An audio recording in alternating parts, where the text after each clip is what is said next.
온 대지가 풀어가는 5월 셋째 주 귀한 예배 오신 여러분 모두와 유튜브 성도님들 환영하고 예수 그리스도 이름으로 축복하고 사랑합니다. 오늘 또 준비하신 하나님의 은혜가 우리 모두에게 충만하게 임하시기를 축원드립니다. 우리 말씀 보겠습니다. 시편 27편 1절에서 6절 말씀 봉독하겠습니다. 구약 820쪽이네요. 제 성경은. 시편 27편 1절에서 6절 말씀을 같이 함께 봉독하겠습니다. 다 같이 시작. 여호와는 나의 빛이요 나의 구원이시니 내가 누구를 두려워하리요. 여호와는 내 생명의 능력이시니 내가 누구를 무서워하리요. 악인들이 내 살을 먹으려고 내게로 왔으나 나의 대적들 나의 원수들인 그들은 실족하여 넘어졌도다. 내가 너를 대적하여 지칠지라도 내 마음을 걷지 아니하며 전쟁이 일어나는 시할지라도 나는 여전히 태어나리로다. 내가 여호와께 바라는 한 가지 일 그것을 구하리니 곧 내가 내 평생에 여호와의 집에 살면서 여호와의 아름다움을 바라보며 그의 성전에서 사모하는 그것이라. 여호와께서 한낱날에 나를 그의 초막 속에 비밀히 지키시고 그의 장막 은밀한 곳에 나를 숨기시며 높은 바위 위에 두시리로다. 이제 내 머리가 나를 둘러싼 내 원수 위에 들리리니 내가 그의 장막에서 즐거운 제사를 드리겠고 노래하며 여호와를 찬송하리이다. 아멘.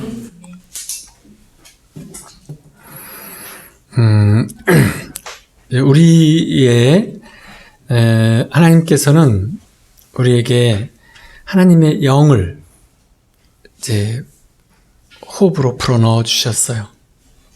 그래서 우리가 생명이 되어져서 하나님과 소통하고 하나님의 자녀의 삶을 살 수 있도록 해주셨죠. 근데 우리는 늘 여러 가지 이제 우리의 영혼이 도대체 어디이고 어떤 역할을 하고 어떤 존재인지에 대해서 이렇게 정확한 개념이 잘 안 잡히잖아요. 그래서 우리는 어떤 존재냐면 하나님께서 만드실 때 하나님의 영혼을 불어넣어 주셔서 우리가 영혼이 있는 존재예요. 그리고 그 영혼이 육체를 이렇게 입고 있는 존재가 우리예요. 그러니까 영혼은 우리 육체와 마음의 집이라고 볼 수 있어요. 그래서 우리는 우리 마음 속에 아주 큰 이제 공간을 갖고 있어요. 그거를 심령이라고도 하고 영혼이라고도 하고 그리고 또 예수님의 말씀처럼 뱃속 깊은 곳에서 생수가 흘러나온다고 하는 그 뱃속 깊은 곳이라고도 설명할 수 있어요. 가슴속 깊은 곳 이렇게. 근데 우리는 이제 두뇌를 가지고 있어서 우리의 생각이 이제 생각을 하는 존재예요. 그리고 우리가 이제 생각할 때 이 생각의 크기가 얼마나 크냐면 온 우주를 우리는 생각할 수 있어요. 생각으로 지구를 7바퀴 반을 도는데 금방 돌 수 있어요. 우리의 생각은 무한한 공간을 갖고 있어요. 아마 컴퓨터의 그 사이버 공간만큼이나 될 거예요. 그래서 우리는 우리의 영혼이 머릿속에 있지 않을까 이렇게 생각하기 쉬워요. 그렇지만 우리의 영혼은 머릿속에 있지 않아요. 우리의 가슴 속에 있어요. 그러니까 우리의 자녀가 예를 들어서 아프다 그러면 텔레비전에 나왔다고 쳐요. 어떤 자녀가 많이 아프다 그러면 우리는 이렇게 생각하죠. 안 됐네. 불쌍하다. 어떡하면 좋아. 이렇게 생각하지만 내 가슴이 막 안타깝고 쓰리는 분 있으세요? 그거는 좀 적어요. 생각으로 그렇게 하는 거죠. 내 경험이 있으니까 내 감정도 올라와요. 생각과 함께. 그렇지만 우리 자녀가 아프다 그러면은 좀 힘들겠네. 텔레비전에서 보듯이 이렇게 생각하는 부모는 없어요. 내 가슴이 가서 작동을 하는 거죠. 그러시죠? 내 가슴이 내가 아픈 게 낫지.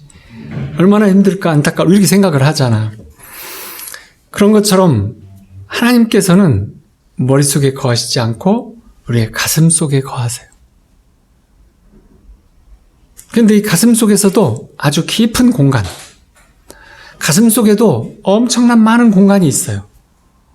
그래서 이 공간을 이제 집이라고도 하고 표현할 때 집으로 표현해서 방이 여러 개 있는 집이다 이렇게 설명도 하고 그렇게 해요. 그리고 어떤 사람은 생각과 감정과 내 계획 이런 것들이 나의 전부라고 알고 있는 사람들도 있어요. 내 영혼에 대해서 생각해보지 않고 사는 사람들도 있어요. 근데 우리는 이 가슴 깊은 공간, 마음 깊은 공간에 이제 무엇을 거기다가 모시고 사느냐, 이것이 굉장히 중요한 거예요. 그래서 하나님을 모시고 사는 사람이 있죠. 또 영혼이 뭔지 모르는 사람들은 둘 중에 하나예요. 자기 자신을 모시고 살아요. 자기 자신이 우상이 돼서 나의 가장 귀한 곳에 가장 귀한 사람이 나라고 생각하면서 살아요. 또 어떤 사람은 이 세상이 그 안에 두고 살아요. 세상에 가장 힘 있는 것이 뭐예요? 권력이에요? 돈이에요? 뭐 그런 종류이고, 또 세상을 다스리는 건 마귀인데 세상을 마음속에다 두고 살면 그러면 결국 거기를 다스리는 자는 마귀가 되는 것이에요. 그래서 이 세 가지가 있어요. 그래서 에베소서에서 이런 말씀이 있어요. 전에는 우리도 다 그 가운데서 육체의 욕심을 따라 지내며 육체와 마음이 원하는 것을 하여 다른 이들과 같이 본질상 진노의 자녀이더니, 하나님께서 진노의 대상이었다는 거예요. 즉 마귀의 자녀들이었다는 거죠. 세상의 모든 것이라는 건 육신의 정욕, 안목의 정욕, 이생의 자랑, 이 모든 것들이 세상에서 왔는데 이제 그것을 이렇게 마음의 깊은 곳에다가 두고 사는 사람들이 있어요. 우리 그 가슴 깊은 곳에는 하나님 아버지, 예수님, 성령님이 계셔야 해요.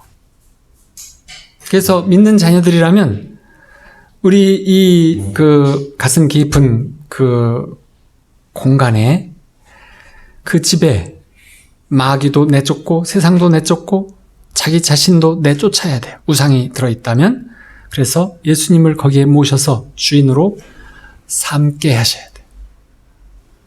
갈라디아서 2장 20절 말씀처럼 내가 그리스도와 함께 십자가에 못 박혔으니 그런즉 이제는 내가 사는 것이 아니요 오직 내 안에 그리스도께서 사시는 것이라.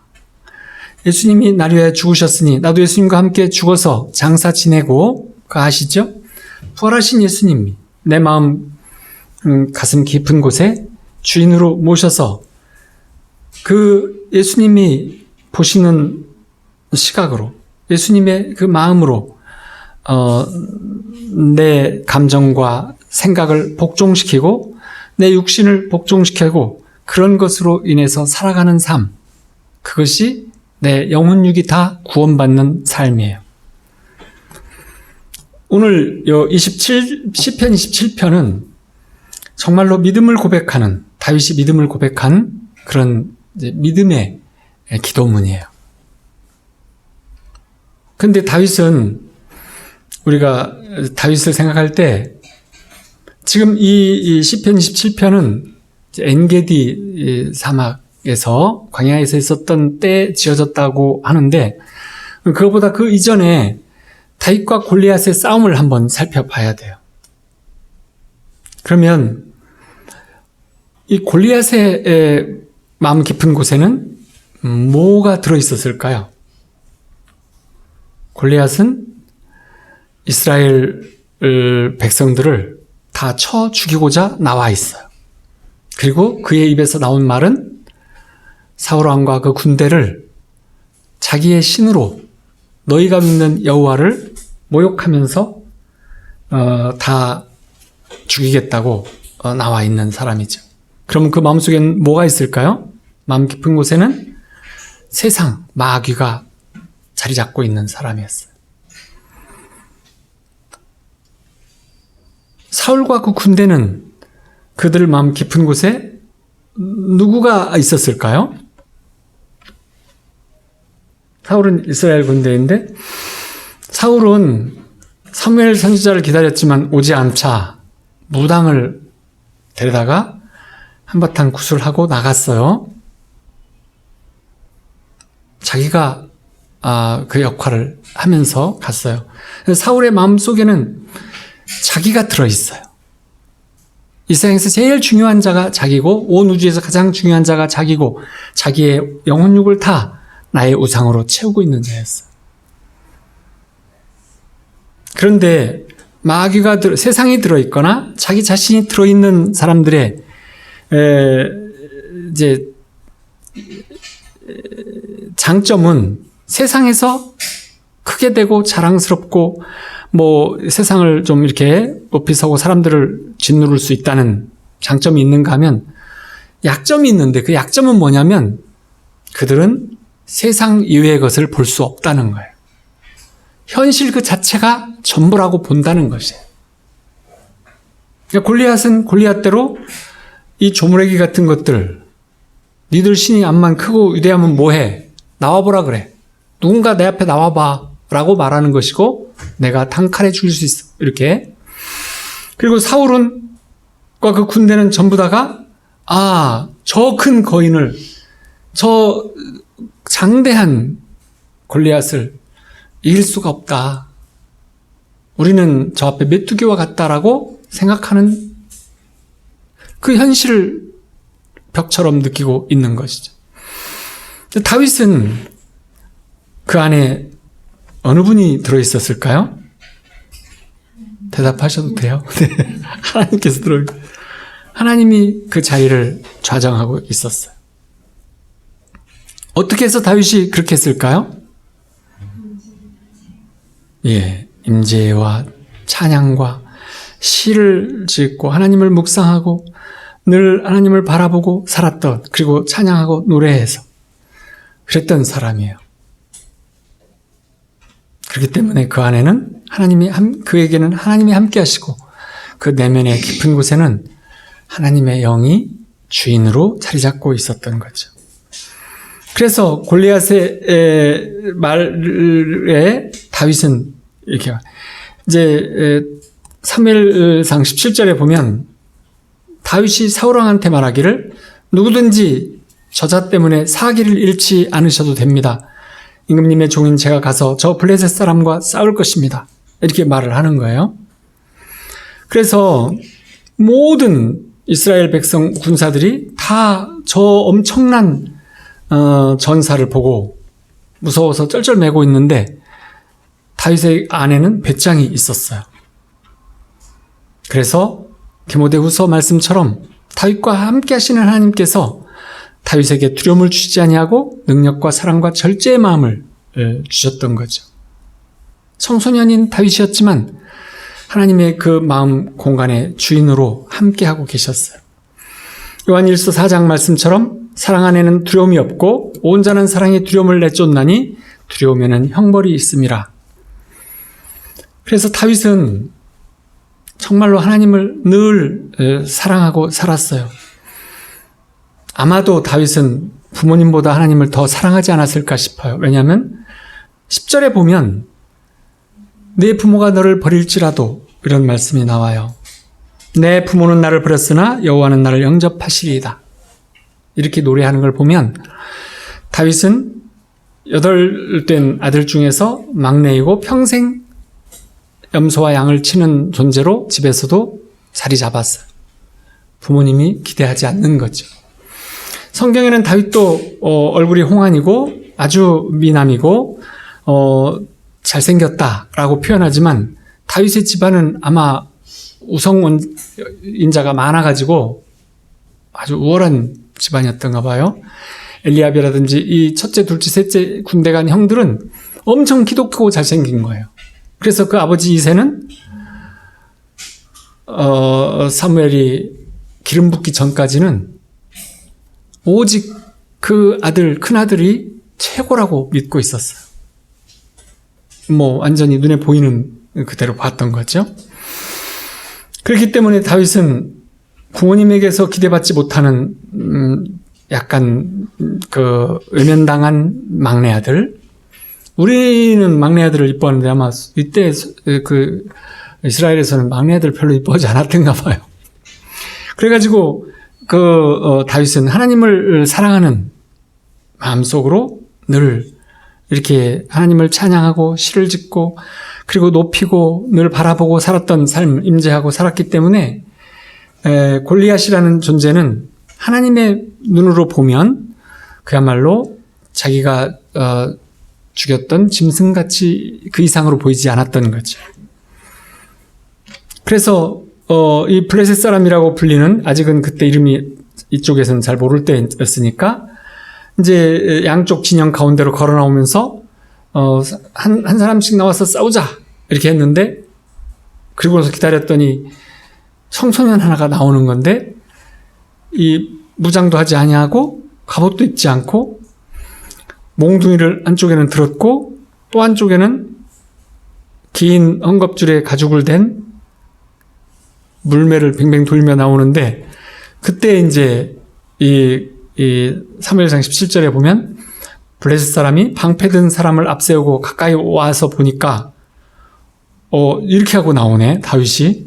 그러자 내가 나를 개로 여기고 막대기를 가지고 나왔느냐 하면서 그의 신들의 이름으로 다윗을 저주하고, 그 블레셋 사람이 다윗에게 이르되 내게로 오라, 내가 네 살을 공중의 새들과 들짐승에 주리라, 이렇게 말하는 거예요. 이것이 이제 처음 대면에서 서로 만나서 하는 거죠. 그래서 처음에 마귀와 싸우는 첫 장면은 뭘로 시작되죠? 뭘 싸움으로 시작해요? 말싸움으로 시작. 말싸움으로.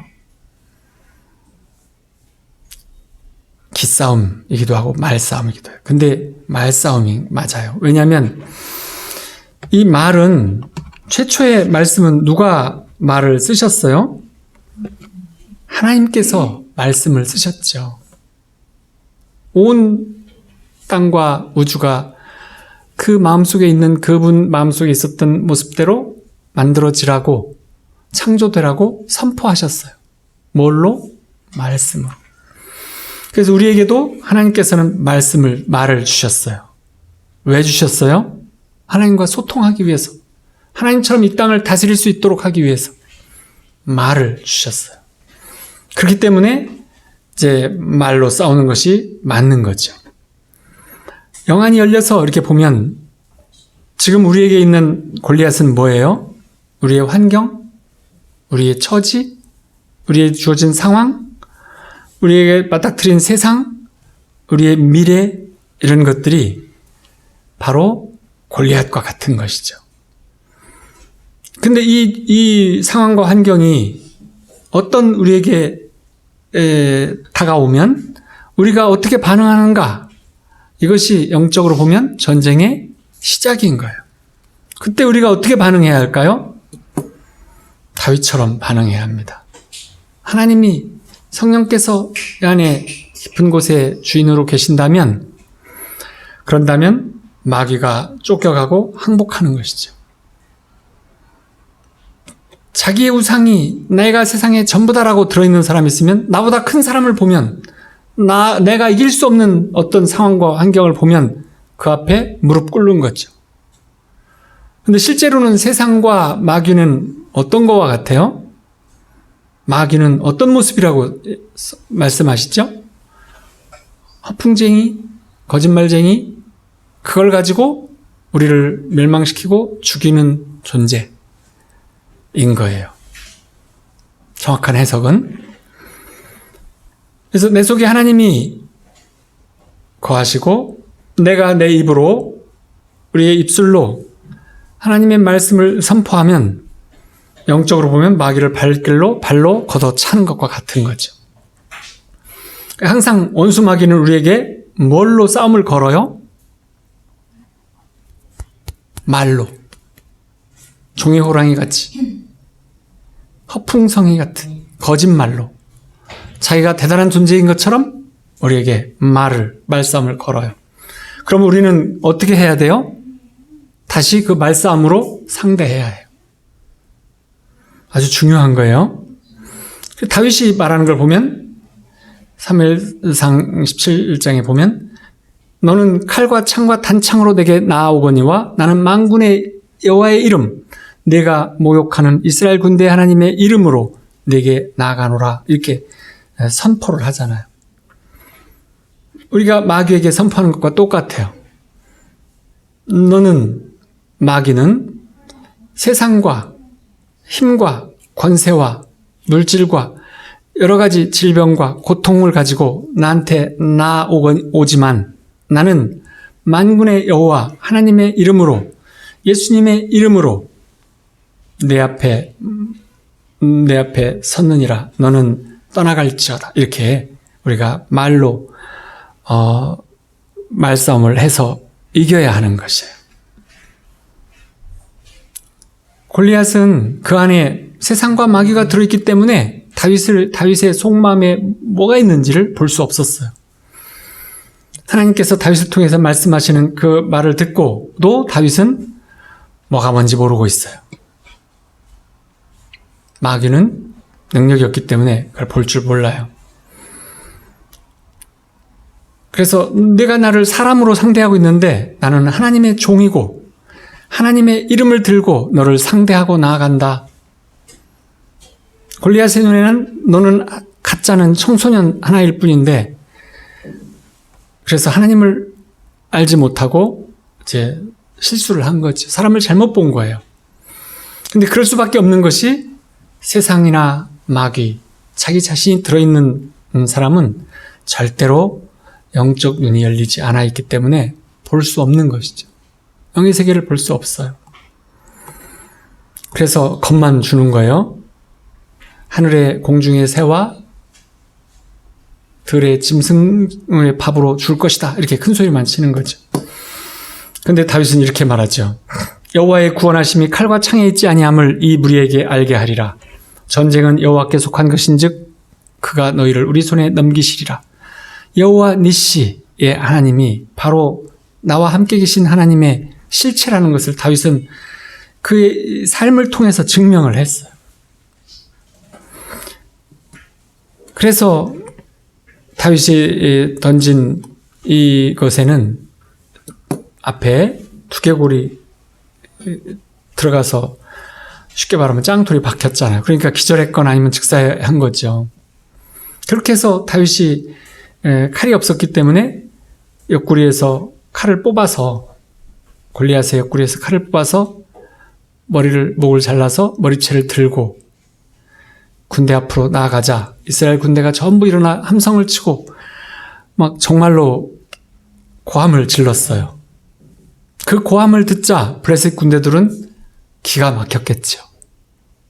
눈앞에 세상에 이게 무슨 일이야? 하면서 저들의 왜 두려웠겠냐면 다윗이 그 전에 선포한 말이 있어요.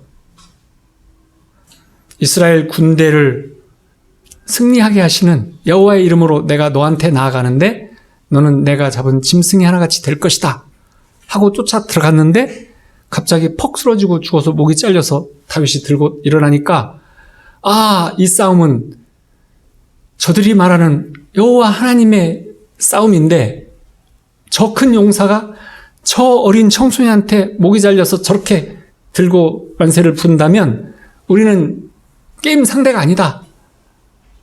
내가 사는 길은 도망가는 것밖에 없다. 여기 있으면 무조건 죽는다. 라는 것을 피부로 느끼겠죠. 영적 싸움이란 게 그런 거잖아요. 그래서 갔던 거예요. 근데 그 다윗의 인생관, 다윗이 온 세상을 보는 이 관점은 일반 사람들과는 달랐어요. 어쩌면 부모님의 사랑을 받기보다 하나님 사랑을 더 많이 받은 사람이라고 볼 수 있어요. 부모님 사랑을 많이 못 받았어요. 그래서 그 부모님 사랑의 빈 공간을 하나님의 사랑으로 채웠던 자가 다윗이라고 말할 수 있어요. 그래서 다윗은 그런 승리를 할 수 있어요. 많은 기독교인들도 입술로는 주여 주여 하면서 마음의 공간 안에 있는 영의 집, 내 안에 있는 큰 집의 방마다 자기들이 차 있고 세상이 차 있고 문제들이 차 있고 세상의 우상들이 차 있고, 그래서 현관 옆에 조그만 방에 하나님을 모시고 들고 나갈 때만 하나님을 보이게 하는, 찾는 이런 분들이 많아요. 그렇게 하면은 나의 전부를 통치할 수 없게 되죠. 나의 영혼 안에 있는 모든 집의 방문을 다 열어놓고 나의 자아를 전부 열어드리고 그분을 모든 곳에 영접해 드려야, 그래야 하는 것이에요. 이제는 내가 사는 것이 아니요 내 안에 그리스도께서 사시는 것이다 라는 것이죠. 많은 분들이 나는 기도해도 응답이 왜 안 오는지, 내게는 왜 능력이 없는지, 왜 마귀가 날 보고도 쫓겨가지 않는지, 그게 답은 뭐예요? 우리 안에, 우리의 깊은 영 안에 누가 들어있기 때문이에요?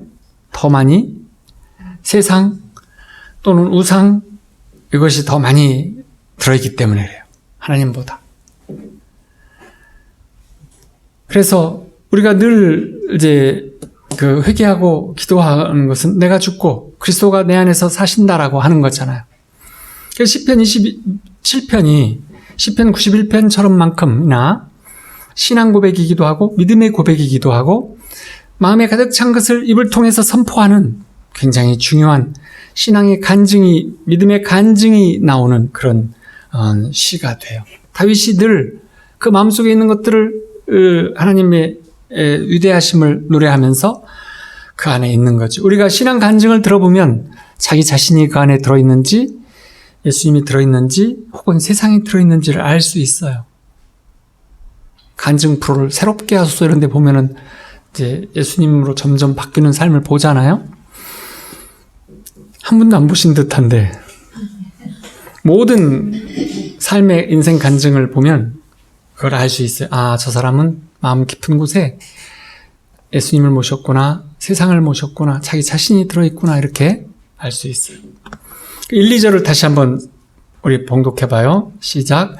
여호와는 나의 빛이요 나의 구원이시니 내가 누구를 두려워하여. 여호와는 악인들이 내 자를 먹으려고 내게 왔으나 나의 적들 나의 원수들이 그들을 실족하여 넘어서도다. 마귀들은 우리를 죽이려고 내게로 오는 일이 다윗에게만 있었을까요? 아니면 그 시대만 있을까요? 지금도 있을까요? 마귀들은 여전히 똑같아요. 변한 게 없는 게 마귀예요. 마귀는 발전할 수 없어요. 창조적과는 거리가 멀기 때문이죠. 지혜와 창조의 영이 그들한테는 없기 때문에 마귀는 발전하지 않아요. 그냥 옛날 그대로예요. 우는 사자같이 햇소리하고 겁주고 사람을 죽이고 멸망시키는 일을 하는 거죠. 여호와가 이미 빛과 구원으로 우리 안에, 우리 그 영혼의 집에 뱃속 깊은 곳까지 그곳에 꽉 거하시고 있다면 우리가 두려워할 수가 없는 것이에요. 그래서 이것이 다윗의 신앙 고백, 믿음의 고백이었던 거예요. 우리가 신앙 고백을 마음의 비밀로 가지고 있는 것이 아닌 거예요. 그건 잘못 믿는 거예요. 우리의 입술로, 우리의 말로 늘 고백하고 선포해야만, 그래야 우리 안에 뭐가 생겨요? 성령께서 주시는 파워, 권세, 힘이 생겨나요. 사람이 마음으로 믿어 의에 이르고 입으로 시인하여 구원에 이른다고 하신 말씀이 이거예요. 내가 마음으로 예수님을 늘 믿지만, 구주로 믿지만 입으로 시인하면 그 구원의 힘이 나를 붙잡아 주시는 것이에요. 마귀와의 싸움에서 늘 지는 것은 우리의 입술로 고백을 안 하기 때문에 그래요. 우리의 말로 고백하고 선포하는 일은 그래서 매우 중요해요. 시편 91편에도 똑같이 선포할 수 있는 말씀이 있어요. 현대어 성경으로 보면 이렇게 가장 높으신 분의 그늘 아래 사는 자는 전능하신 분의 보호를 받으리라. 내가 말하리라. 그는 나의 피난처여 요새시며 내가 신뢰하는 하나님이시라. 그가 너를 모든 함정에서 구하고 죽을 병에서 너를 건지시리라. 그가 깃털로 너를 감싸주실 것이니 내가 그 날개 아래서 피난처를 찾으리라. 그의 성실하심이 너의 방패가 될 것이니 너는 밤의 공포와 낮에 나는 화살을 두려워하지 않을 것이며 흑암의 무서운 질병과 대낮에 파멸하는 재앙을 두려워하지 않을 것이다. 현대어 성경이 훨씬 좋더라고요. 자주 입으로 고백할 때 뭐가 된다고요? 내게 있어서 함께 해주시는 성령님이 함께 해주시는 능력이 돼요. 파워가 돼요. 하나님과 예수님이 선포하신 것이 뭐예요? 말씀을 선포하신 것이 말씀이시죠. 입술의 말이에요.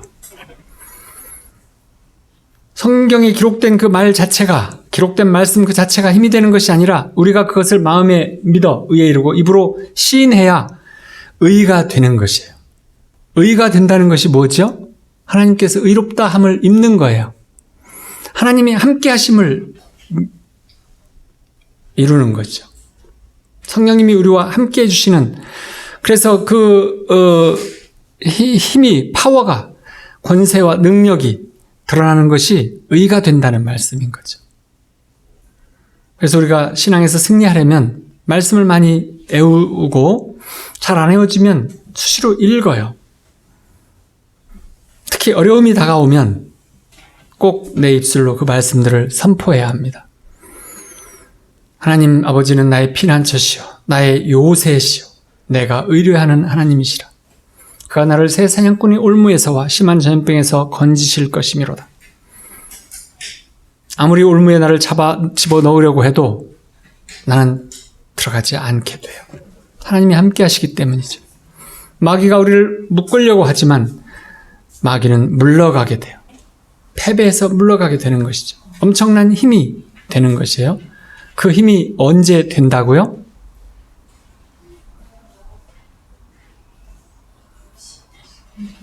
언제? 우리 입으로 선포할 때, 고백할 때 된다니까요. 그래서 눈에 보이지 않는 영적 전쟁이 힘이 뭘로 쓴다고요? 그 힘을? 말로 쓰라. 말씀으로 쓰는 거예요.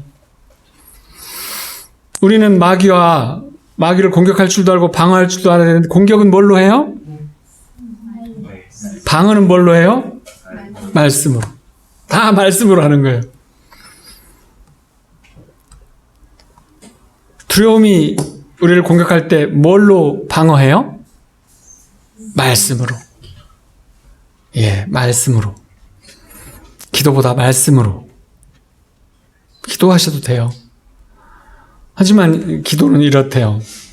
어떤 중세의 수도사가 산길을 밤에 넘어가는데 사자를 딱 만났어요. 그랬더니 수도사가 기도했어요. 하나님 아버지, 저 무서운 사자에게서 내 생명을 보호해 주옵소서. 그랬더니 사자가 그랬어요. 일용할 양식을 주셔서 감사합니다. 그래서 어떻게 됐을까요? 일용할 양식이 됐어요. 그럼 어떻게 된 거예요? 감사 기도가 그냥 바라고 원하는 기도보다 능력이 크다는 것이에요. 그런 은유적 표현이에요. 왜냐하면 그건 믿어지는 것이고 나에게 주셔서 감사합니다. 이건 믿고 하는 기도죠. 내 목숨을 구해 주옵소서. 이거는 뭐예요? 바램이잖아요. 다윗이 그러면은 골리앗에게서 내 생명을 보호해 주옵소서 하고 기도하고 나아갔어요? 그렇지 않았어요. 그런 기도는 하나도 없어요. 저것은 내가 죽인 짐승과 똑같이 될 것이다 라고 선포하고 나갔어요. 그래서 3절에 보면 군대가 나를 대적하여 진칠지라도 내 마음이 두렵지 아니하며 전쟁이 일어나 나를 치려할지라도 나는 여전히 태연하리로다. 태연하리로다가 가수인가 누구도 태연이 있더만 태연이 뭐예요? 여기서 말하는 태연이 안식하고 평안을 누린다는 평강한다는 거예요. 말씀으로 자기를 지키는 것이에요. 시편 56편에 보면 내가 두려워하는 날에는 내가 주를 의지하리이다. 내가 하나님을 의지하고 그 말씀을 찬송하올지라. 내가 하나님을 의지하였은즉 두려워하지 아니하리니 혈육을 가진 사람이 내게 어찌하리이까. 다윗이 믿음이었어요. 찬송 부르는 것 참 좋아요. 찬송은 곡조를 붙인 기도이고 곡조를 붙인 신앙 고백이고 믿음의 고백이고 하나님을 높이는 감사를 드리는 그런 고백과 같아요. 내 주는 강한 성이요 방패와 병기 되시니 하고 하면 하나님이 강한 성이요 방패가 되신다고 하면 너희 원수마귀가 어떻게 하겠느냐 하는 선포잖아요.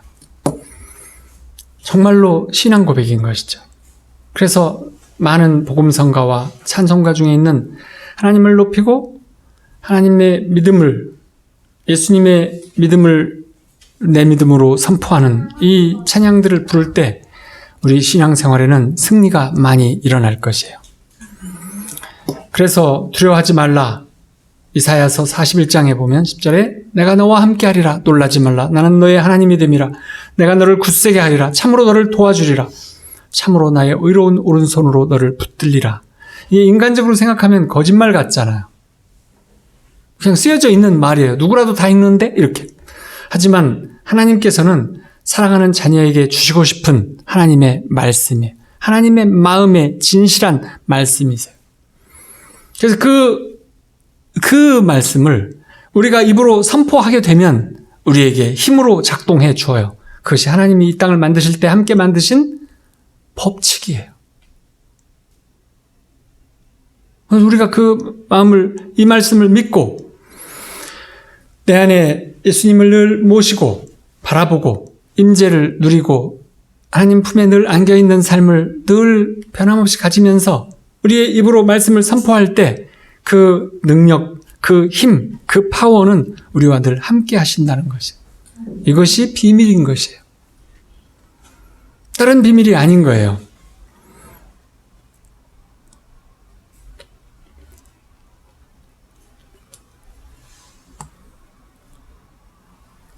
그래서 우리가 하나님과 함께 하심을 고백할 수 있다는 것, 이것이 인생을 살면서 정말 기쁘고 감격할 일인 것이죠. 그래서 예수님께서도 말씀하셨어요. 볼지어다 내가 세상 끝날까지 내가 너와 함께 하리라. 너희 두세 사람이 모인 곳에는 나도 너희와 함께 하리라. 하나님이 늘 우리와 함께 하신다는 이 말씀, 하나님 말씀을 고백한다는 것, 이것이 정말로 우리 안에서도 기쁨이 돼요. 하나님이 나와 함께 하신다는 걸 선포하면서 슬픈 사람이 있어요? 이건 아닌데 이러는 사람이 있어요. 정말 기쁜 일이죠. 그래서 정말 하나님 말씀이 고백이 너무 급한 환난 날이 되면, 너무나 큰 염려가 오면 이거 고백하기가 어려워져요. 그래서 우리는 매일매일 훈련하는 거예요. 아침마다 뭐라고 훈련해요? 하나님 아버지, 나는 하나님을 사랑합니다. 예수님, 나는 예수님을 사랑합니다. 성령님 사랑합니다. 이렇게 고백하는 거예요. 하나님, 나는 하나님을 믿습니다. 예수님 고맙습니다. 성령님 감사합니다. 이렇게 늘 고백하는 거예요. 굉장히 중요해요. 몇 번씩 아침에 일어나면 고백하고, 무슨 일이 있을 때 고백하고, 그렇게 하는 거예요.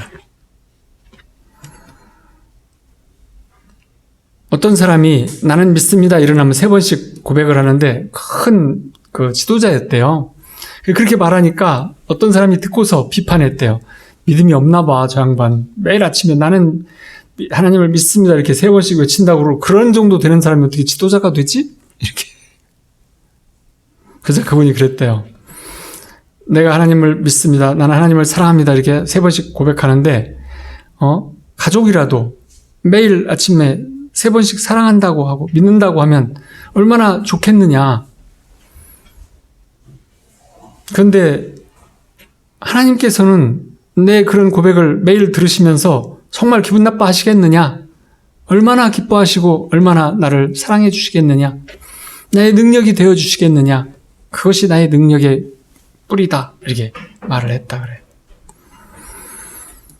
성경에 주신 수많은 약속들, 우리가 하나님을 의지하고 그분의 선하심과 긍휼하심을 믿음으로 고백하는, 정말로 감사한 거는 우리가 잘나고 잘하고 믿음이 좋을 때 우리를 함께 해주시는 것, 그건 어쩌면 내가 하는 뭐의 보상인 것 같잖아요. 하지만 우리가 정말 능력이 없을 때, 정말 힘들 때, 정말 좌절했을 때, 정말 고통스러울 때, 질병의 안에 있을 때, 우리가 모든 상황 안에 짓눌려 있을 때도 하나님은 그분의 선하심, 정말 선하신 그분이, 또 그분이 우리를 불쌍히 여기시는 그 불쌍하심이 자녀이기 때문에 그 어떤 믿음이 없이도 하나님을 구하지 않고 살아왔을지라도 그분의 선하심과 긍휼하심을 붙잡고 우리가 선포할 때 그분은 또 함께 해주신다는 거예요.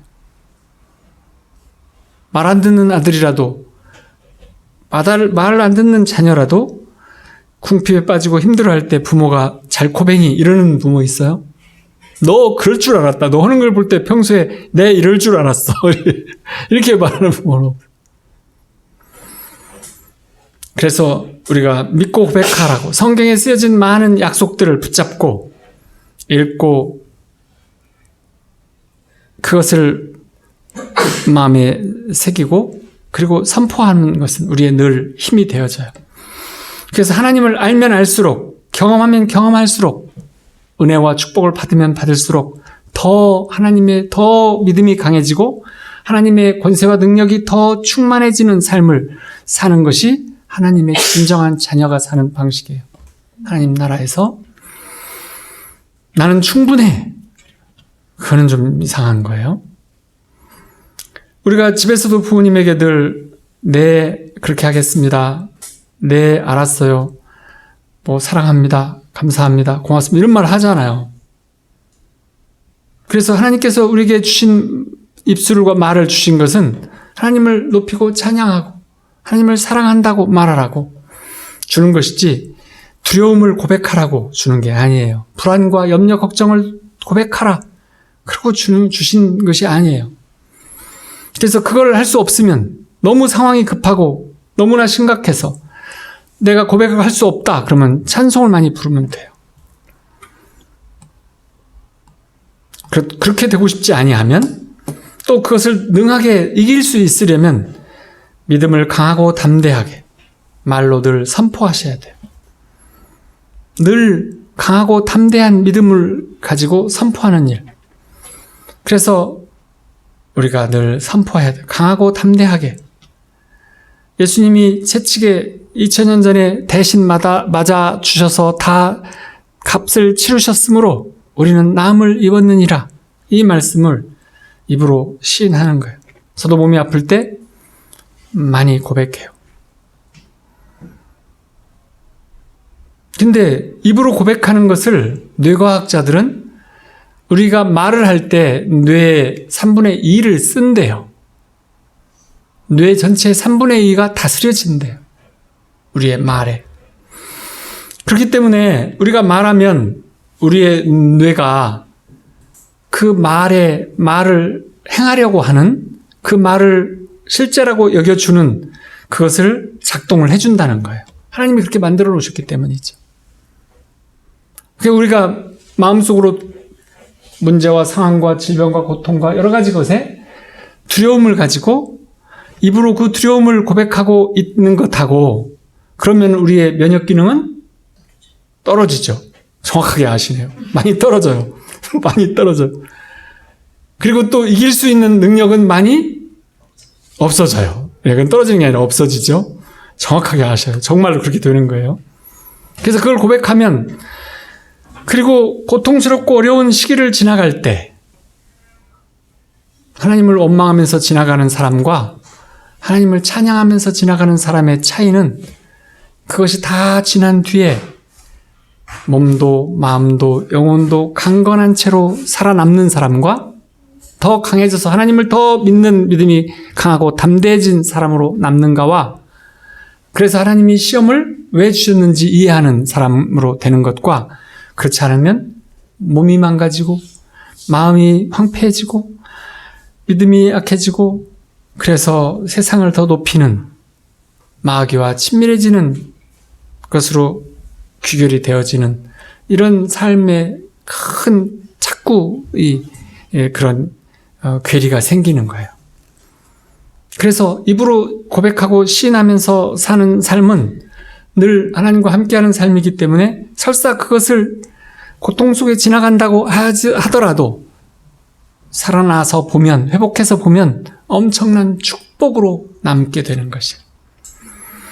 그것이 하나님이 이 땅을 사는 자녀들의 하나님 나라에서 사는 삶의 비결로 주셨어요.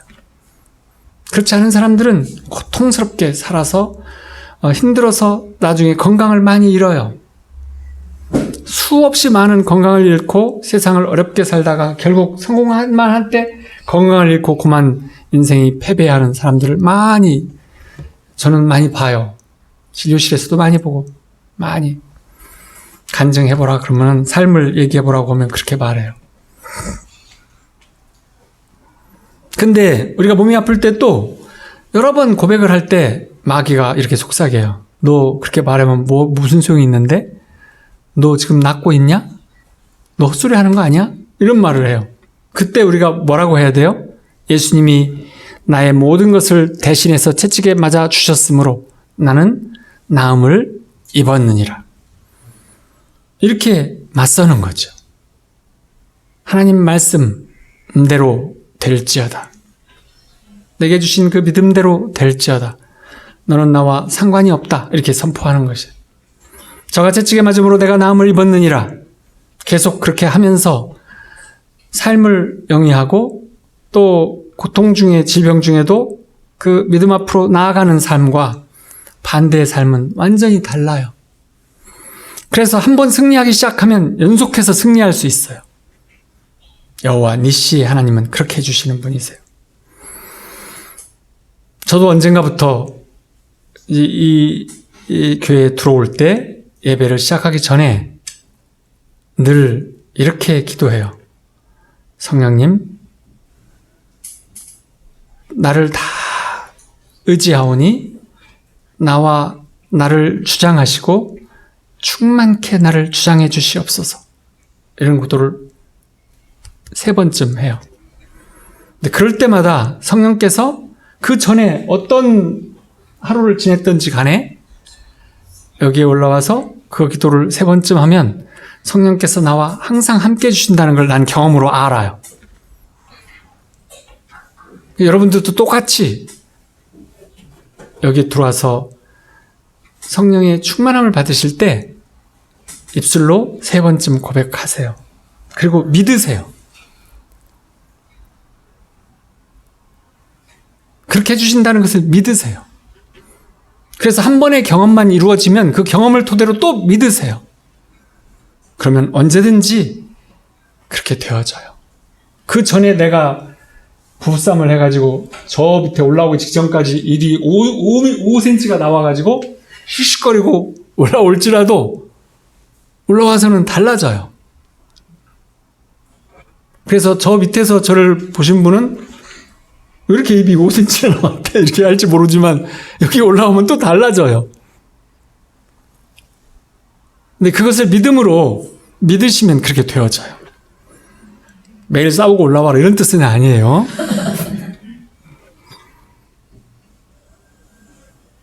그래서 왜 그렇게 하냐면 언젠가부터는 그렇게 생각했어요. 저도 그런 문제에 대한 고민을 많이 했잖아요. 왜 내가 믿음이 있고 성령의 경험 여러 가지가 다 있는데 왜 이렇게 안 되죠? 됐다 안 됐다 이게 뭐예요? 그게 원인이 뭐 어디에 있어요? 그걸 몰랐어요.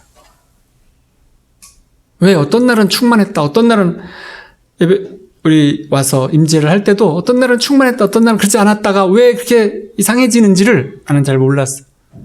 근데 그것이 입술로 고백하면서 믿음을 생기고 주님께 다 의지하는 것 그것이었어요. 그것이 그렇게 할 때 그분은 내게 힘이 되어 주신다는 거예요. 다윗이 그렇게 해서 힘이 되어 주셨던 것과 똑같은 거죠. 그럼 여기는 말하자면 연습 장소예요. 학교를 다닐 때 이 세상을 살아가면서 여러 가지 세상을 이롭게 하고 뭘 하라고 배우는 거잖아요. 학교에서 배우고 나면 그렇게 하잖아요. 우리 예배당도 마찬가지예요. 하나님과 함께하는 삶을 여기서 배우는 거예요. 그리고 우리가 삶을 살면서 친구랑 만나서 수다 떨고 있을 때 믿음으로 함께 해주시옵소서. 그건 좀 이상하죠? 그냥 친구 간에 수다 떨고 지내잖아요. 그럴 수 있어요. 하지만 언제든지 함께 하시는 힘이 필요할 때는 입으로 선포해요. 그러면은 뭘로 작동해 주세요? 파워, 힘, 능력으로, 권세로 작동해 주세요. 그것을 늘 받아가면서 사는 거예요. 그 경험을 축적하면서 나는 그렇지 않은 삶을 자꾸 멀리해 가는 것이에요. 하나님께서 우리와 친밀해지고자 하는 하나의 방법론이시기도 하죠. 예배를 인도할 때도 하나님 저와 함께 해주세요. 왜냐하면 저는 혼자 못하니까요. 그래갖고 어떻게 하려고 하면 안 되더라고요.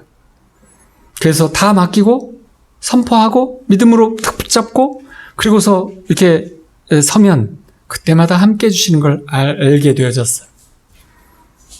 여러분들도 마찬가지예요. 가정예배를 드리실 때 선포하세요. 그리고 언제든지 필요할 때 선포하세요. 힘이, 권세와 능력이 필요할 때 선포하세요. 성령님을 함께 가자고 말하지 않으면 함께 안 해주세요. 우리 아내는 함께 계시지만 너희 셋 중에 함께 할 때 함께 하시겠다는 말씀이 뭐냐면 너희 셋이 모여서 뭘 할 거예요? 뭔가 의논을 하겠죠. 셋이 뭔가 무슨 일인가를 하기 위해서 모였다잖아요. 예배를 드리기 위해서, 하나님을 높이기 위해서, 아니면 셋이 뭔가 하나님을 위한 일을 하기 위해서, 또는 셋이 서로 돕는 일을 하기 위해서 모였을 때 그들이 행하고 말하고 하는 곳에 성령님께서 함께 하셔서 그 일을 이루어지도록 해주시겠다고 약속하셨어요. 그 말이 무슨 말이에요? 권세와 힘으로, 능력으로 함께 해주시겠다는 거예요. 그래서 그 셋이 모여서 뭐 할까요? 기도만 셋이 싹 하고 함께 막 이렇게 갈까요? 말하지 않아도 무슨 일을 셋이 함께 할까요? 자세히 토론하고 상의하겠죠. 그 입으로 토론하고 함께 하는, 상의하는 그 말을 열어서 행할 때 함께 해주시겠다는 거예요. 우리가 꼭 기도만 막 열심히 해서 우리 모였으니까 기도부터 합시다. 기도하고 막 그리고 소위할 때는 그러니까 집사님 그건 아니라고 했잖아. 왜 말을 못 알아들어? 그러면서 이제 말하고 그러니까 이렇게 하는 거예요. 기도하고 마칩시다. 아멘. 그러고 가면 해주시는 게 아니라는 거예요. 그게 좀 이상하지 않아요? 나도 예전에 그런 경험 많이 왜 이상하다 이거 좀 뭔가 이상해. 하나님께 기도할 때는 이렇게 하고 상의할 때는 막 서로 막 대놓고 화내고 그리고 막 결론은 본인이 지어놓고 또 하자고 하면 또 다 따라서 가고 이게 하나님 일을 하는 거 맞나? 이런 생각이 늘 있었어요. 그건 아닌 거예요. 그래서 우리가 꼭 알아야 될 것은 우리 입술로 우리가 의롭다함을 입기도 하고 정죄받기도 하는 것이에요. 무엇로요? 우리의 말로. 죽고 사는 권세가 뭐에 있어요? 예, 말에 있어요. 말하기를 좋아하는 자는 그 열매를 먹는다고 하셨어요. 그러니까 우리는 어떤 말하기를 좋아해서 그 열매를 많이 먹어야 할까요? 믿음의 고백, 신앙의 고백, 하나님을 사랑한다는 고백, 하나님을 믿는다는 고백, 이걸 많이 해서 그 열매를 많이 먹어야 돼요. 이제 말씀이 이제 끝으로 가고 있네요. 지루하실지도 몰라서. 사춘기의 청소년인 다윗이 역대급 전사 골리앗을 말싸움에서 이겼잖아요. 그래서 다윗은 하나님께서 무기를 갖고 가지 않게 하셨어요. 칼, 창 이런 거 안 들고 가게 하셨어요. 칼도 없었잖아요. 그래서 무기로 이긴 것이 아니라 뭘로 이겼어요? 선포로 이기게, 말씀으로 이기게 했어요. 사울과 군대는 완전 무장을 다 했지만 무엇에 졌어요? 골리앗의 말싸움에 졌어요. 골리앗이 위압적인 말을 던지자 간담이 서늘해져가지고 쫄아갔고 땅만 쳐다보고 있었어요. 다윗은 그 골리앗의 그 세상적 마귀의 선포에 눈도 깜짝하지 않았어요. 말싸움에서 이겼어요. 우리도 말싸움에서 이길 수 있어요. 매일매일 말싸움으로 이기는 거예요. 그렇게 하려면 아침마다 일어나서 아버지 하나님 사랑합니다 하고 10번씩 외쳐보세요. 엄청난 도움이 돼요. 그렇게 하고 하나님을 높이고 찬양한다는, 하나님을 기도할 때 첫 번째가 하나님을 높이고 찬양하라잖아요. 그래서 이렇게 생사화복을 주관하시는 아버지 하나님, 뭐 역사 이 땅을 다 지으시고 끌어오신 아버지 하나님, 뭐 이렇게 다 기도하는 형식적인 기도를 하잖아요. 그런 것보다 아버지 사랑합니다, 이것이 훨씬 더 내 안에 주님께서 나를 다스릴 수 있게 해주시는 말씀이 되는 것이에요. 그런데 그것이 이제 능숙해지면 더 다양하게 하나님을 찬양하고 하나님을 더 높이고, 그렇게 하면 할수록 나에게는 힘이 더 많아지는 것이죠.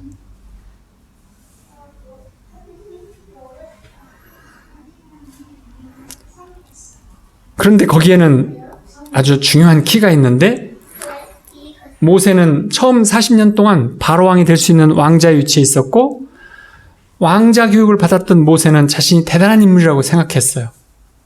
그리고 애굽 감독관을 죽이고 도망한 40년 동안은 자기가 정말 비참하다고 느꼈어요. 그는 하나님께서 그걸 교육시켰다고 우리는 표현하지만 실제는, 내용은 시내산 기슭에서 사냥을 치며 왔다리 갔다리 하면서 양치는 막대기를 들고 다니면서 이렇게 하고, 그러다가 뭘 깨달았냐면 나는 마른 막대기와 이 막대기와 같다, 이렇게 고백하는 것이 있어요. 모세가 깨달은 바는 뭐냐면, 나는 내가 대단한 인물, 애굽을 통치할 수 있는 인물이거나 뭐 이런 인물로 생각했는데 그게 아니고, 나는 아무 능력도 힘도 없고 어쩌면 세상에서 버림받은 마치 이 막대기 같이 양이나 염소나 몰 수 있는 능력이 있을 뿐 난 아무것도 없는 이런 사람이다라는 걸 깨달았다는 거예요. 그 깨달음이 그를 온유하게 했어요.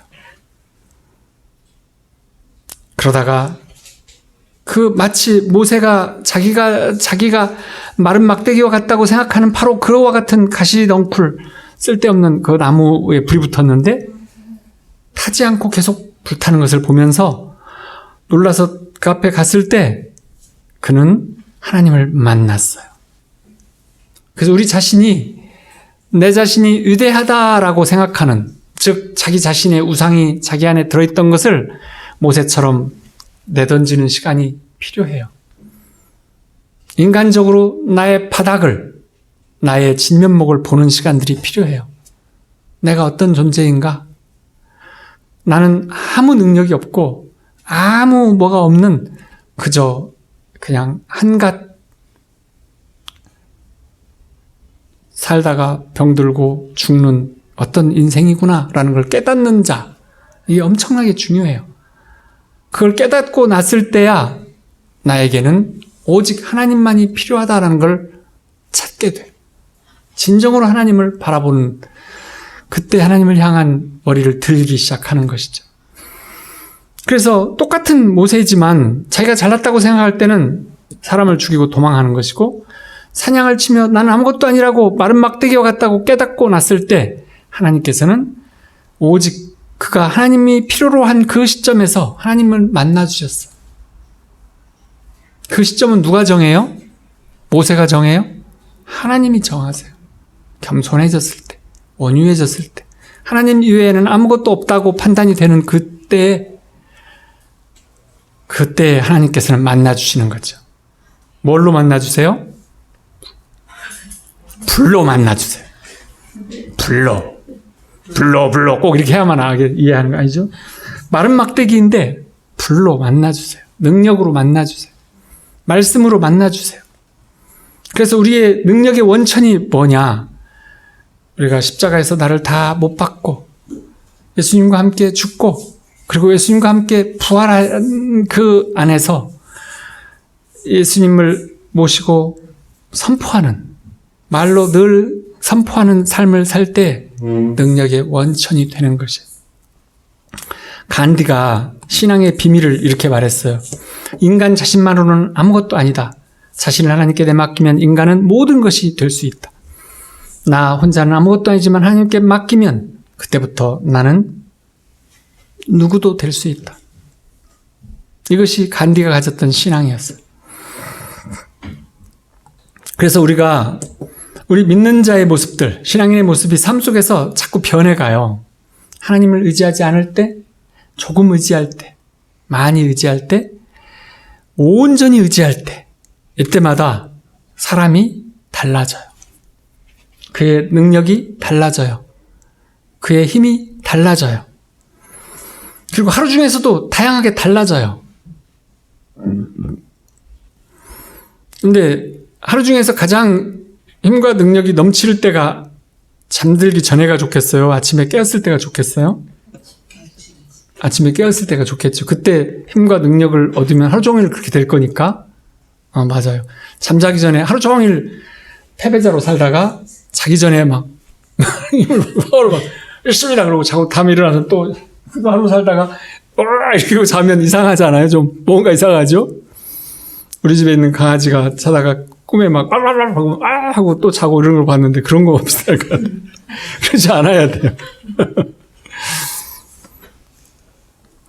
그래서 이렇게 고린도후서에 우리가 이 보배를 질그릇에 가졌으니 이는 심히 큰 능력은 하나님께 있고 우리에게 있지 아니함을 알게 하려 합니다. 사도 바울도 자기가 깨질 수밖에 없는 흙으로 만든 질그릇이다라는 것을 깨닫고 나서 3년 동안 깨닫고 나서 하나님 앞에 위대한 질그릇에 보배가 담겨있는 삶을 살았고 전할 수 있었어요. 이제 조지 뮬러라는 사람이 있는데 감리교를 창시한 존 웨슬레하고 한 팀이었어요. 조지 뮬러가 이제 90세 생일날 사람들이 물었어요. 인생을 이렇게 성공적으로 살아온 비결이 무엇이에요? 하고 물었자 그가 이렇게 대답했어요. 두 가지가 있는데 하나는 내가 날마다 하나님의 은혜로 깨끗한 양심을 지켜온 거고 두 번째는 하나님을 늘 깊이 사랑하고 그 말씀을 의지하는 것을 잃지 않고 살았다는 것이네. 이렇게 두 가지라고. 조지 뮬러는 하나님을 의지하고 기도하면서 5만 번 응답을 받았다고 해서 유명한 사람이에요. 그리고 그가 조지 뮬러의 인생인가 하는 책이 있어요. 제가 믿음 아주 초기에 5만 번 응답받은 사람 조지 뮬러 책이 있더라고요. 그래서 그걸 딱 샀어요. 인터넷에서 보고 주문해갖고 사갖고 책이 요만큼 도움한데 파란. 그래가지고 읽었는데 처음부터 끝까지 뭔 소리냐면 기도했다는 내용하고 응답받았다는 내용만 나와요. 뭐 이런 책이 있어. 그것도 이제 처음에는 너무 신기해요. 막 이분이 막 고아원을 막 해갖고 많은 아이들을 막 우유와 빵이 막 다 굶고 있는데 너희들은 아침부터 굶을 수 없다. 모여서 기도하자. 기도하고 있어라. 그리고 막 조지 뮬러가 막 기도하자. 30분도 안 돼서 어떤 마차가 막 우유가 좀 약속이 틀려가지고 우유를 버릴 수도 없고 내일 가면 상할 것 같은데 혹시 몰라서 왔습니다. 그리고 우유가 조금 있으면 막 빵이 또 막 돼갖고 또 어디가 뭐 문제가 생겨가지고 이 빵을 놔두면 안 될 것 같아서 혹시 필요할지 몰라서 가지고 왔습니다. 빵과 우유를 계속 30분 안에 대기시켜줘요. 기도의 응답. 이런 것들을 쓰는데 처음에 한 10개, 20개는 신기해요. 그런데 그 나머지 계속 그것만 나와요. 끝도 없이. 하고 책 팔아먹으려고 쓴 거야. 이게 뭐야 도대체. 이게 뭐야. 기도하고 응답받았다. 처음부터 끝까지 그냥 그 내용이 쭉 나오는 거예요. 그래서 참 할 일 없네. 희한하네. 뭐 이런 사람이 정말 있다는 거야. 사진도 있고 다 있는데 그렇게 했던 아주 신앙 초기에 읽으면서 참 책산 것이 아깝다 속으로 생각했는데 늘 걸렸어요. 마음에. 정말 그럴 수 있을까 이런 숙제가 있었는데 그런 거예요. 조지 뮬러는 양심에 거리낄 일을 하지 않았고 하나님 말씀을 믿고 그 믿는 대로 기도하면서 살았어요. 우리 남은 생애를 사는 우리에게도 그렇게 우리 중심에 늘 주님을 모시고 사는 것을 훈련하고 말씀으로 선포하는 것을 훈련하고 찬양하는 것을 늘 생활하면서 살아갈 때 은혜가 넘치도록 부어지실 겁니다. 우리가 지혜롭고 잘나서 유대해서 쓰는 것이 아니에요. 하나님은 그저 무언가 요만큼 보시고 쓰시는 거예요. 지혜가 없고 잘나지 못했어도 아무 능력이 없어도 너 양심이 곱구나 뭐 이렇게 쓰시고 충성이 있구나 양심이 있구나 그러면 내가 쓰겠다 그러고 쓰시면 쓰시는 거예요. 우리는 쓰임 받는 거예요. 하나님께 쓰임 받는 삶은 행복한 것이고 하나님께 쓰임 받지 못하고 무용한 삶은 인생에 아무 의미도 없는 것이죠. 그래서 우리는 내가 사는 것 같지만 진실을 보면 배후에 끊임없이 영적 투쟁, 하나님과 마귀의 투쟁이 나를 두고 벌어지고 있어요. 그래서 우리는 하나님은 예수 그리스도를 통해서 생명을 얻되 풍성히 얻기를 원하고 계세요. 그래서 우리는 다윗이 자신을 보듯이 봐야지 형들이 다윗을 보듯이 우리를 보면 안 돼요. 형들이 뭐라고 그랬어요? 사춘기 어린 놈이 네가 뭘 할 거야. 아버지 걱정시키면 빨리 들고 온 거 전해주고 가. 말 좀 하지 말고. 사위가 별소리를 그런 햇소리 하지 말고 가라니까? 이렇게 말을 했어요. 형들이 다윗을 보는 면이었어요. 다윗은 그렇지 않았어요.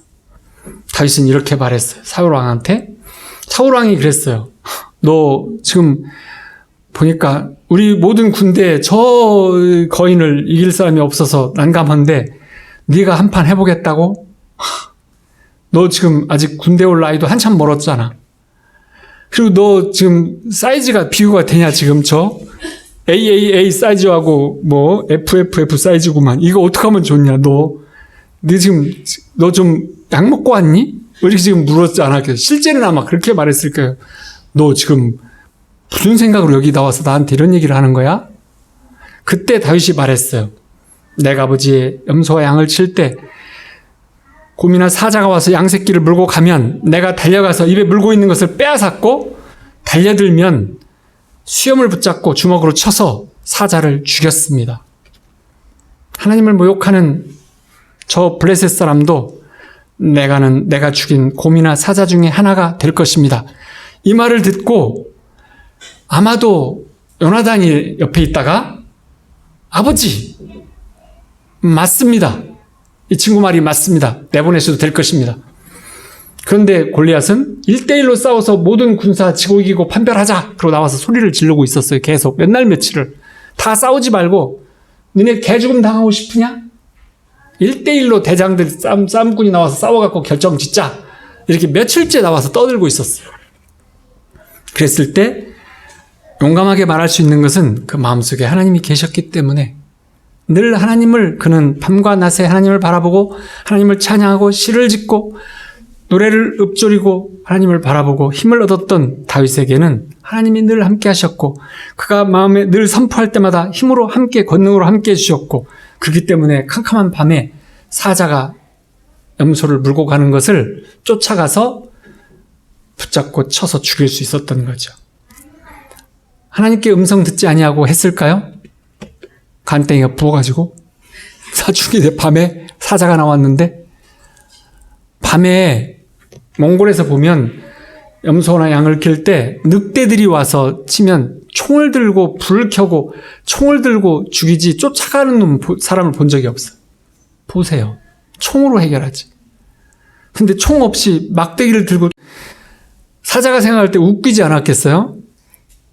하지만 다윗이 그냥 뛰어갔을 거라고 생각하는 건 우리의 믿음이 부족한 판단이에요. 음성을 듣고 갔어요. 그리고 그가 그 연습할 때 늘 했던 것도 하나님께서 연습을 시켜주셨던 것이고요. 그래서 우리는 이제 우리의 힘으로 안 되는 모든 것들은 하나님이 하실 수 있다고 하셔서 그렇게 하는 거예요. 저는 양방에서 하지 못하는 것은 한방이 가능하다는 걸 알았어요. 오랫동안 임상을 통해서. 그것처럼 그거와 다르지만 사람이 할 수 없는 것, 그건 하나님이 하시는, 우리가 할 수 없는 게 너무 많죠. 그 말은 하나님이 모든 걸 할 수 있기 때문에 그런 거예요. 전적으로 의지하라고 하시는 거죠. 그러면 다윗만 하나님을 모시고 믿음으로 나가서 승리만 늘 했을까요? 우리에게도 다윗과 동등하게 여겨주시는 분이 하나님이세요. 다윗의 자손이라고 불려지는 거죠. 그래서 마귀는 끊임없이 두려움을 주고 우리 마음속에 끊임없이 두려움을 퍼붓고 주지만 하나님은 우리에게 평안을 주시기를 원하시고 하나님을 의지하는 자에게 평안과 안식과 기쁨으로 넘치게 채워주시기를 원하시는 분이세요. 그래서 우리 모두 하나님께 매일매일 하나님을 사랑한다고 고백하고 입술로 선포하면서 예수 안에 사는 그 믿음 안에서 매일매일 승리하는 삶을 사시기를 축원합니다. 우리 함께 기도하겠습니다.